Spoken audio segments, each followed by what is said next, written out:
in a move that could reshape the political and humanitarian landscape of the Middle East. Former U.S.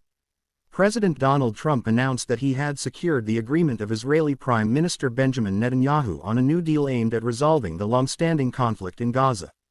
While hailed by Trump and his allies as a historic breakthrough, the deal faces its most daunting obstacle yet: gaining the support of Hamas, the Palestinian faction that has controlled Gaza since 2007. The announcement followed weeks of intense back-channel negotiations involving U.S., Israeli, Egyptian, and Qatari mediators.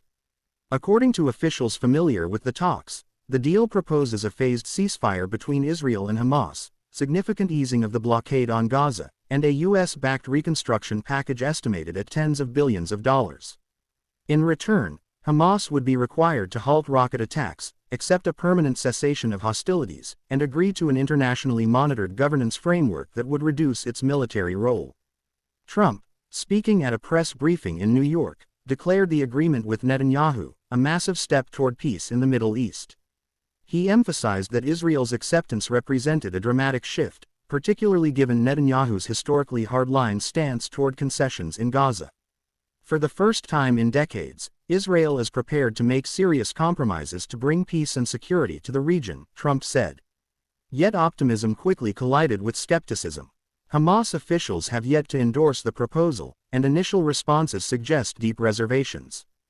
Hamas leadership in Gaza accused Trump of sidelining the Palestinian cause by negotiating directly with Israel without meaningful Palestinian representation.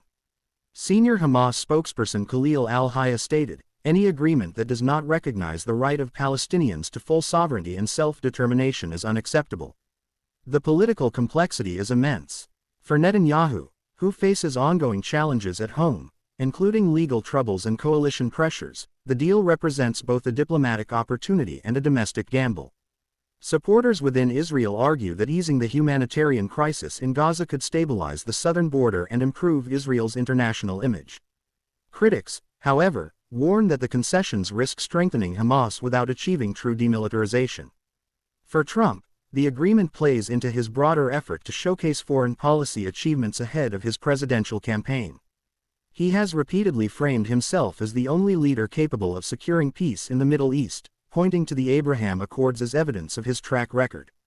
However, analysts note that his deal with Netanyahu, while symbolically important, may ultimately hinge on whether Hamas can be persuaded, or pressured, into compliance. Regional stakeholders are also watching closely.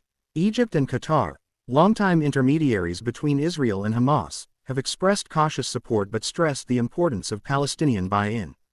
The United Nations has urged both sides to prioritize the well-being of civilians, while European diplomats have privately questioned whether Trump's approach risks marginalizing the Palestinian Authority, which governs parts of the West Bank and has historically been sidelined in Gaza-related negotiations.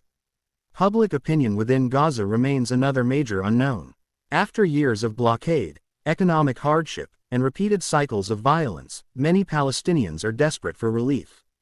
At the same time, widespread distrust of both Israel and U.S.-led initiatives runs deep, complicating efforts to build consensus.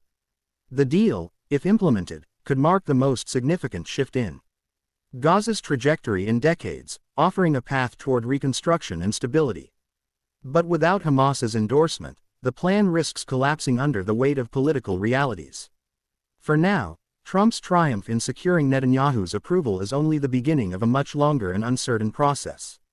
As one Middle East analyst put it, Trump may have won the handshake, but the real challenge lies in winning the hearts and signatures of those who hold power in Gaza.